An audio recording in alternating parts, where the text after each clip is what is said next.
Beginilah suasana di Jungle Beach. Pengunjung tampak antusias menikmati sensasi wahana ala pantai yang baru saja di-launching di Jungle Waterpark Bogor.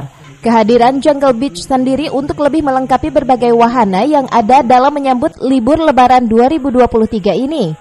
Wahana yang resmi beroperasi mulai H+1 Lebaran ini diyakini akan memberikan pengalaman baru bagi para wisatawan, terutama bagi anak-anak karena dapat menikmati suasana pasir pantai di tengah kota. Sehingga keberadaannya diharapkan mampu mendongkrak tingkat kunjungan pada musim libur Lebaran kali ini, terlebih pasca pandemi COVID-19. Jadi per hari ini kita resmiin The Jungle Beach di dalam The Jungle Bogor. Salah satu wahana mungkin pertama kali di Bogor, kita menghadirkan konsep pantai, membawa pasir pantai beneran ke tengah-tengah kota Bogor. Nah ini mungkin pertama kali dan kita pengen teman-teman di Bogor ini nggak usah jauh-jauh ke pantai. Pengen tahu pantai, pasir pantai kayak apa, bermain kayak apa, silahkan datang ke The Jungle Bogor. Itu konsep yang kita inginkan. Jadi satu-satunya yang terbaik di kota Bogor. Karena sampai saat ini kita boleh bilang The Jungle Bogor nih wahana air atau waterboom terbaik, terlengkap, dan insya Allah bisa banyak manfaat buat kota Bogor dan sekitarnya.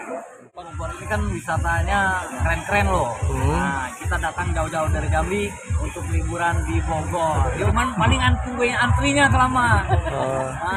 Karena mungkin liburan ya. Lagi ombaknya sekitar 10 mungkin. Biar lebih keren kan. Jadi bisa gantiannya lebih cepat. Oke.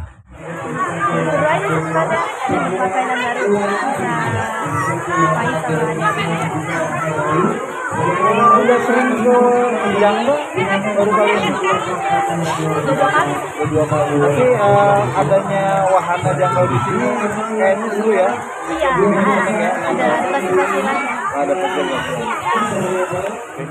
Harga tiket masuk di Jungle Waterpark pada libur Lebaran 2023 ini diberikan secara khusus bagi pengunjung hanya Rp110.000 per orang dan berlaku mulai 22 April hingga 1 Mei 2023 mendatang.